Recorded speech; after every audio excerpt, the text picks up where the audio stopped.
Good evening, everyone. I'm Chris Scott, the enterprise editor at the Sun. I want to thank you for tuning in to this latest edition of Sunspot. We have State Rep Tom Golden on with us. Tom has been a guest several times, and I'm very grateful and appreciative that he always comes on whenever I reach out. So tell me, when you got to that bill signing ceremony last week. Oh, by the way, did you get a cool little pen? You know, the funny thing is, I was kidding with the governor, and I took his notes just as a joke. That's something you do when you're public speaking. And he looked at me and said, "What are you doing?" I said, "I'm keeping your notes." He said, "Give me my notes back. I'll give you the pen." So I actually have the pen. He wiped it off really quick, Yeah. and I actually have the pen that he signed the bill with, which is kind of cool. Now, is that a really cool pen? Is that like a Mount Blanc quality writing It's implement? it's not a plastic pen like the ones that I give out. I'm not going to say it's high quality as what you're talking about, but it's a nice pen. It's got his name on it and everything else, the seal, Commonwealth of Massachusetts. But it's kind of cool. So You don't have to have it right there in front of you, do you? I do not, but I'll send you a photo of it. Now that's pretty cool. So, um, it had been a long time coming. I know. It was the bill was in conference committee for a very long time. Mhm. I was hoping you could maybe talk just a little bit about that. And then I think it is a fairly dense topic for some people. Yes. And Yeah. I know that you sleep this, eat it, breathe it.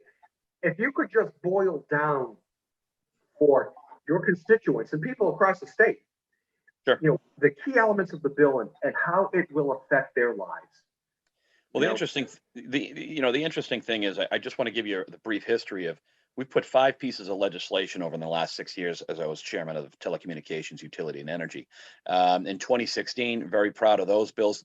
So basically, Chris, what we did is we built a platform in 2016 and 2018. When you start talking about offshore wind, hydro, the increase of the renewable portfolio standard, all of this stuff that made way for, I like to say, the 2020 2021 bill, mm, yeah, because it was passed at the end of December.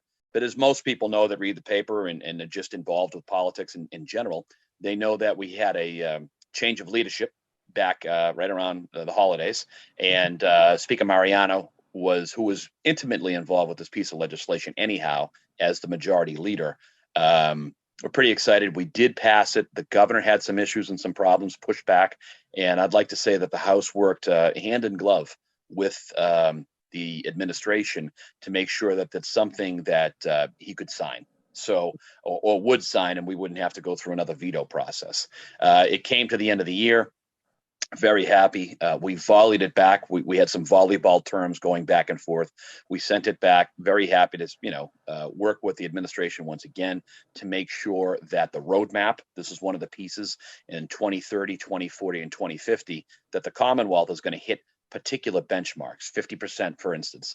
The governor had a little bit of an issue, was hoping to go between 45 and 50% of the 1990 emissions rates. This is where it gets wonky and a little difficult, but we decided to stick firm with 50%, saying that the emissions from 1990 until till 2030, we're going to cut them by 50%. That is exactly how we feel from the House's perspective, from the Senate's perspective, from a lot of the advocates that are out there. We think that this is extremely important to help save the Commonwealth, and not just the Commonwealth, but help save the environment. When when you people say start emissions from motor vehicles, emissions, total emissions. Yeah, so that's what it's about. It's really about everybody wants to breathe clean air, have clean drinking water. They want to have clean cities and towns, things of that nature.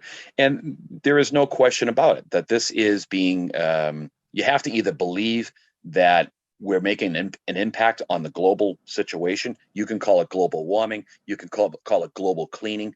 If you don't believe that, you're not going to want, this bill isn't going to mean, you're going to think it's a bunch of, gobbledygook, right? And yeah. people, there are certain folks that don't buy it. But however, when you start talking about the important things, clean air and clean water, everybody wants that. So trying to advance, this particular piece, Senate 9, that is what we've been working on since July of last year. Some of the major proponents is environmental justice. That's a hallmark piece of the House of Representatives. That's making sure that every city and town has the same opportunity. We know that there's haves and have-nots. We know that there are cities and towns that have financial means to make sure that power plants or anything coming into their community, they have the wealth to fight it and to make it not happen. How is that going to affect the average motorist in Massachusetts? Will they be taxed? Will there be an emission tax? Or so how is that benchmark going to be reached? How is that going to? So the important part, I just was talking to a constituent out in Pawtucketville yesterday with the same concern you have. I said, there's nothing in here that we're doing that says you cannot buy or drive a gas-powered vehicle. It's just not. There's been some real misconception out there. The governor did put something out that, he wants to make sure that electric vehicles are more readily available. But let's get back to point. In regards to that, I think that what's going to end up happening is there's a lot of anxiety over range, over how far you can go in a vehicle. Right. I think electric vehicles are going to probably start to really make a dent. And I say a dent because right now they're really not. But I think they're really going to start to make a dent because people are going to get over that range anxiety. I myself, I'm looking at purchasing a used car. Because my oldest, has my car. So I'm not prepared to go to an electric vehicle yet, Chris, because of the range and the frequency that I drive. I'm concerned about it. I've talked to a lot of my friends that have EVs or ZEVs, zero emission vehicles, and a lot of them don't disagree. They wish I would make that choice, but a lot of them don't disagree at this time. I haven't personally made the choice yet. But I believe what's going to happen is you're going to see that the Commonwealth is really going to step up with charging stations over the next few years. And by the next few years, I say 5 to 10. The people that are more bullish on this will say it needs to happen tomorrow. But there's a lot of realities that I would love to talk to you about this and just have this discussion. But I believe it's another 5 years anyways, where EVs are really going to start to come possible for people with some of the federal pieces coming through as well as the state pieces. So that's one way that the emissions yes, and that's one way. Okay. Well, there's another way, the offshore wind. I mean, the House was very bullish on offshore wind.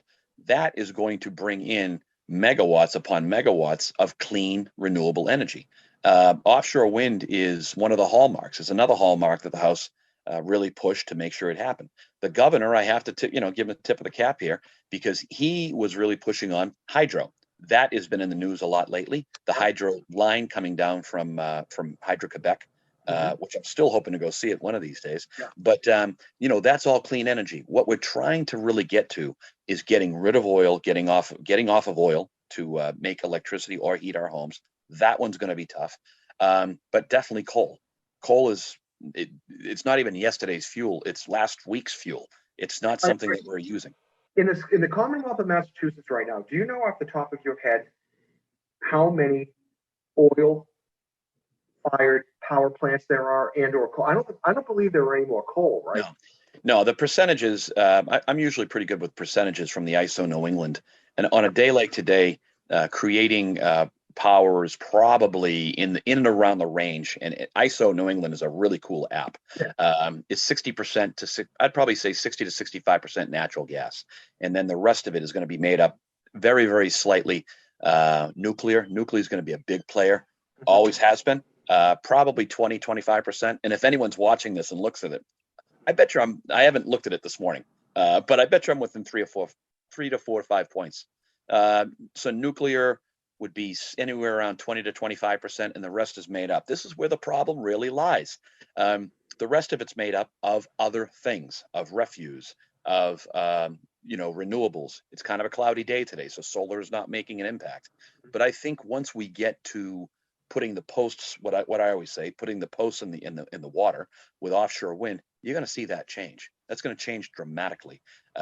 We just authorized we're up to 5,200 megawatts of power by offshore wind once they all get built, which we're pretty, once again, bullish on this. Why? because what does that mean? That probably means upwards of about 3,000 megawatts of power. The Commonwealth uses 10. But offshore wind, Yes. it may be appealing to folks like yourself on Beacon Hill that want to reduce that emission rate. But, if you're a property owner and you live in some idyllic spot along the coast, these have been fought tooth and nail. I mean, has Vineyard, the big proposal on the Cape, what's the status of that? Has that even been approved yet? Or is that Yeah. still tied up in the courts? No, it's moving forward. Matter of fact, the Bureau of Ocean, BOEM, BOEM, which is the Bureau of Ocean Energy Management. That's a bad they're in acronym. BOEM. Well, so BOEM, Bureau Yep. of Ocean Energy Management. They're in the process right now. We're working with BOEM as well as the administration, as well as the Secretary of State to get that moving. The interesting thing that you talk about, there is a hangover effect for offshore wind. Cape Wind was the original. That was the grandfather of them all, if you wish, that came in at 21 cents per kilowatt hour. Plus, there was going to be an automatic kicker going forward. That was only miles off of Cape Cod. That received all of the negative publicity. This particular one, you're talking 15 to 20 to 25 miles off the coast. And that's so, and I can only tell you, I had the opportunity to go to Denmark, which was very nice. I've been in Germany, reviewing these places, going to what I would hope someday would be here in Massachusetts, creating the blades, creating the generators, whatever the case may be, to increase, Massachusetts' ability to be a landing spot. But I'll have to tell you, Chris, it was 10 miles out. And even though I have my glasses on, they're somewhat 20/20. Yeah. It's a struggle to see it. Yeah. At Okay. 15, you're never going to see it. So- I'm sure somebody with eagle eyes is going to be able to find it, but it's not Yeah. as easy as you think. All right. So besides emissions, can you state one other or one or two other, key parts of the bill where, your average constituent in Pawtucketville or Centerville how this bill will impact their lives? Yeah, That's what I'm really trying to get at here, Sure. I would say, other than the environmental justice piece, because that puts all 351 cities and towns on the same level playing field. The other thing I think, and people know this, and this is uneasy, the Merrimack Valley issues that we had with gas pipeline. I worked, I say hand in glove far too often sometimes, but it's true, with Frank Moran, who was a state representative up in the Lawrence area.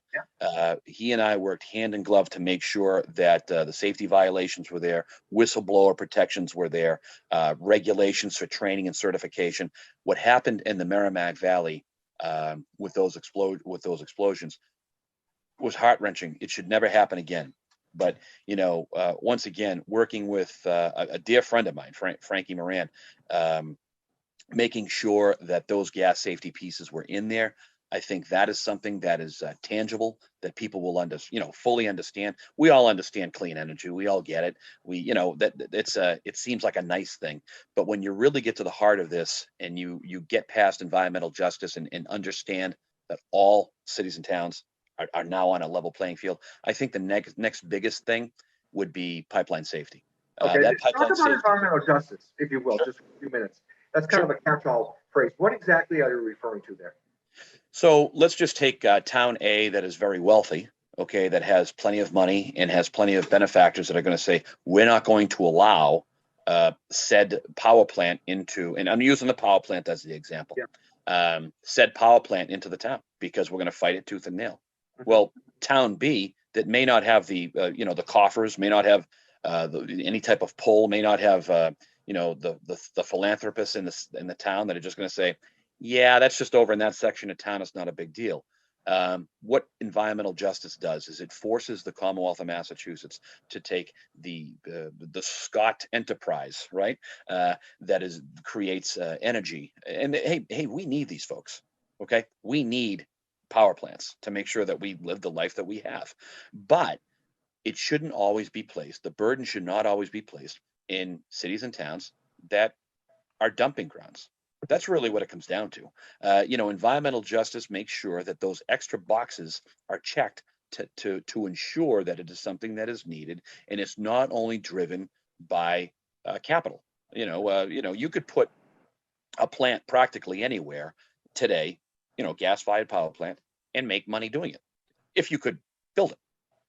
There's an energy facility siting board that you'd have to overcome, but typically this stuff happens in cities and towns that do not have the wherewithal. It's really about finances, Chris. Would you say that the big compressor station controversy in Weymouth Yes. is exemplifies what you're illustrating here?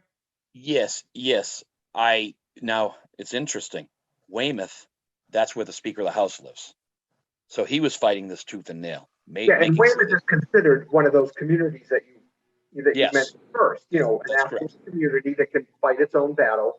And they lost.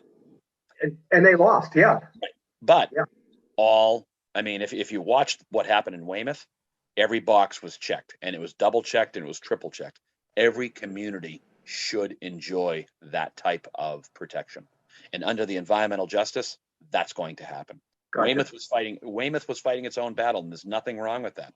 And even with, arguably, you can argue one of the most powerful three, right? I always say the big three: the governor, Senate president, and the Speaker of the House. They checked all the boxes. People may not be happy with it at the end of the day, but they checked the boxes. Gotcha. So. Now, talk a little bit about the late in the game back and forth between the legislature and Baker and the governor, where had something to do with housing, and I don't quite understand it. So I was just hoping you could explain that. I know, he was criticized for carrying the water for, some of the housing advocates. Housing advocates. Can you explain that and how that was overcome? Yes. Well, the Senate had a position which was you can pick any side you want, far left, far right, not within mainstream. They wanted everyone to jump into this new program across the Commonwealth. That was pretty aggressive, in my opinion. I think net zero for buildings is a wonderful idea. I think in residential you can do it. Zero carbon emissions, right? Right. Well, no, net zero. What they're saying with net zero is if you're taking in 500, you're saving 500. So they're still using fossil fuel. Yep. Okay. But because they're making the property, the insulation is much higher. Maybe it has solar panels, so it's trying to offset some of this. Okay. It's trying to offset their carbon footprint. Now, where that can pretty close happen in a home, and a lot of it's due to installation. A lot of new construction today, you'll see 2x4 is not rare, but you'll see more 2x6 with this blown-in insulation, to the point that brand new homes are not breathing at all. There's no air coming in or out. They have to force the air out. So that obviously helps with heating and cooling. One of the major issues that I had anyhow is on commercial side. The commercial side, this is kind of, I don't want to say it's pie in the sky, Chris, because we should always be working to do this. This is something that's obtainable. We pushed back and said, this is something that cities and towns should want to adopt. And there was a couple of reasons for that. If a town or B town wants to do this, some construction may push out to C town or D town or E town, which, someone from outer Boston, I'm okay with that. If we start seeing more growth in the outer towns, I think that's a good idea, because some of the Boston towns are getting flooded, and they may adopt this net zero approach, which is going to raise the cost of construction. If it raises the cost of construction, my one concern, if it raises the cost of construction where people are getting boxed out, that's going to be a concern for me. And I kind of have made that very, very clear. I like where we're going. I like the direction that these new these new regulations that are going to come through. But is it going to box people out? Is it not going to be affordable? When you look at the lifespan of a home, sure, if you blend that over the 100 years that a home is available, it makes sense. But that's not how construction is built. It's built in real money in real time. Is Chris going to buy a house? Chris's family is going to buy a house for $300,000. Okay, great. But if this new house comes online, is it now $340, $350, $360? Can you afford that? That's a concern that I have about the entire net zero piece. But we did put it in. Cities and towns can opt into this, so they can look at their own residential. What do we need? Can we do this? Once the administration comes out with the rules and regulations for building. So Baker was more concerned that it was going to drive up construction costs, if I remember correctly, right? That's correct. That's correct. Yeah. And something, I don't want to say he's the governor is completely correct, 100% correct, but he's not 100% wrong. So there is a you're gonna have to thread the needle here. The administration's gonna have to thread the needle to make sure that this is something that is not going to be detrimental. Because remember, the final outcome is something we all want. We want better buildings. We want long-term success when it comes to energy efficiencies. I think we all want that. We all want our electric bill, our heating bill, whatever the case to be, 30%, 40%, 50% cheaper. We all want that. But the House's position has always been, and we take a hit for this often, we're trying to do things like this in a pragmatic approach. Is it affordable? Can we do it? Some of our other friends take a different approach, but I'd like to think that as I was the chair, which I just stepped down from the chair after 10 years on, I think it's 10 years on committee, 6 years as the chair. I always try to approach this stuff with a very pragmatic approach. So there was a lot of push and pull between the House and the Senate, and that's healthy. I think it's very, very healthy. But what you're talking about, I'm optimistic, but I'm cautiously optimistic. I'm hoping that the administration comes out with rules and regulations that all 351 cities and towns can graduate and grow towards. But something, Chris, in this, it's going to be in the details. This one's definitely in the details. Now, you were first elected in, was it 92? 95. 95. And you'll be on the ballot again in Yes. 2022. 2022. 2022. And that would be what, your 14th term? Going into 15. Going into the 15th term. Do you consider this piece of legislation on climate sort of your greatest achievement thus far? I mean, I've been following you for a long time now, and I don't think I've ever seen so much attention from the local media and the Boston media on a piece of legislation that you were so intimately involved with. Do you consider this one of the top achievements? Well, no, from the House's perspective, because we could go through it piece by piece. I think it's a great achievement for the entire House. I mean, I was talking about Josh Cutler, the energy efficiency, the appliance energy efficiency piece. We worked very closely together. I talked about Frankie Moran, who was a dear friend from Lawrence. We worked closely together. The increase of the renewable portfolio standard, the gentlelady from Cambridge, Marjorie Decker. I took my job in 2016, which was a major piece, 2018 and 2020-ish one. I'm very proud of the statewide impact that I had, but I was lucky enough, Chris, that my colleagues were confident that I could bring everyone together from the House to make this. Am I proud of it? Yes, I am. But I take it as a major House win. What can voters of the district expect next from you? Climate's done now. What's next? Can you just give me a couple quick things, then we're gonna have to wrap it up. Well, yeah, the leader's position that I was just put into, which I'm very happy about. I'm working closer and which with. One was that now? Which one? Division leader. Division leader through. So taking over from Representative Nangle, your dear friend. Yep. Yep, dear friend of mine. There's basically 9 people in leadership. I'm one of them, which I'm very happy about. But we'll figure this out at the end of the day. I talk with the speaker on a very regular basis, trying to set the agenda for the House moving forward. And so far I was just finishing up energy, so I've been kind of doing double duty. But I'm lucky enough once again to work with some of my colleagues in and around this area. So stay tuned. There's going to be a lot going on. We are looking locally, of course, as always. We're going to try to dial into some small business stuff.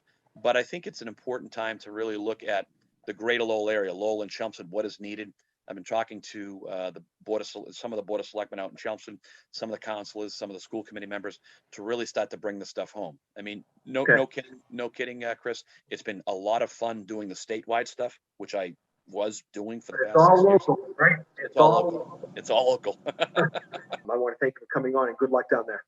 Great. Thanks, Chris. Have a Okay. great day. All right. Tom, you have a good day too. Thank you for everyone for tuning in. We'll be back in a couple of weeks with another guest on Sunspot. Have a good day, everyone.